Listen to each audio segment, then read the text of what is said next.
Hi hello ನಮಸ್ತೆ welcome back to my channel. ಇದು ಬಂದ್ಬಿಟ್ಟು ಫುಲ್ ಗ್ರೀನರಿ ಮಧ್ಯೆ ಒಂದು ಟೆಂಪಲ್ ಇದೆ, ಫುಲ್ ಪೀಸ್ಫುಲ್ ಆಗಿದೆ. ಸೋಮನಾಥಪುರ ಲೆಫ್ಟಲ್ಲಿ ಇದು ಸಂಧಿ ಇದೆ. ಲೋಕಲ್ಸ್ನ ಕೇಳಿ ಈ ಟೆಂಪಲ್ ಎಲ್ಲಿ ಇದೆ ಅಂತ ಹೇಳ್ತಾರೆ. ವ್ಯೂ ಚೆನ್ನಾಗಿದೆ ಮತ್ತು ಫೋಟೋಸ್ ಕೂಡ ಚೆನ್ನಾಗಿ ಬರುತ್ತೆ, ನೀವು ಹೋಗಿ. ನೆಕ್ಸ್ಟ್ ನಾವು ಬಂದಿದ್ದು ಬೆಟ್ಟದ ಮೇಲಿರೋ ಶ್ರೀನಿವಾಸ ಟೆಂಪಲ್. ಸೊ ಇಲ್ಲಿಗೆ ಹೋದಾಗ ವ್ಯೂ ಮಾತ್ರ ಮಿಸ್ ಮಾಡಲೇಬೇಡಿ. ಬೈಕರ್ಸ್ಗೆ ಒಳ್ಳೆ ಸ್ಪಾಟ್ ಆಗಿದೆ. ನಾವು ಹೋದಾಗ ಮಳೆ ಬಂದು ಸ್ಟಾಪ್ ಆಗಿತ್ತು, ಫುಲ್ ಫಾಗ್ ಇತ್ತು, ಚೆನ್ನಾಗಿತ್ತು. ವ್ಯೂ ಮಾತ್ರ ಸಕ್ಕದಾಗಿ ಎಂಜಾಯ್ ಮಾಡ್ಬೋದು. ನಾನು ಫ್ಯಾಮಿಲಿ ಜೊತೆ ಹೋಗಿರೋದ್ರಿಂದ ಬರೀ ಟೆಂಪಲ್ಸ್ ಆಯಿತು. ಇದು ಬಂದ್ಬಿಟ್ಟು ಕರಿಘಟ್ಟದಲ್ಲಿದೆ.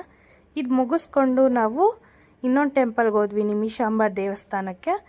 ಇಲ್ಲಿ ದರ್ಶನ ಮುಗಿಸ್ಕೊಂಡು ಇಲ್ಲಿ ವಾಟರ್ ಇದೆ, ಅಲ್ಲಿ ಹೋಗಿದ್ವಿ.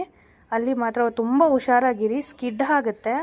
ಮತ್ತು ಅಲ್ಲಿ ಸ್ನೇಕ್ ಕೂಡ ಇದೆ ನೀರು. ಲಾಸ್ಟ್ನಲ್ಲಿ ಬೆಂಗಳೂರು ರಿಟರ್ನ್ ಬರೋವಾಗ ಮೈಸೂರಲ್ಲಿ ಈ ಟೆಂಪಲ್ ವಿಸಿಟ್ ಮಾಡ್ಕೊಂಡು ಬಂದ್ವಿ.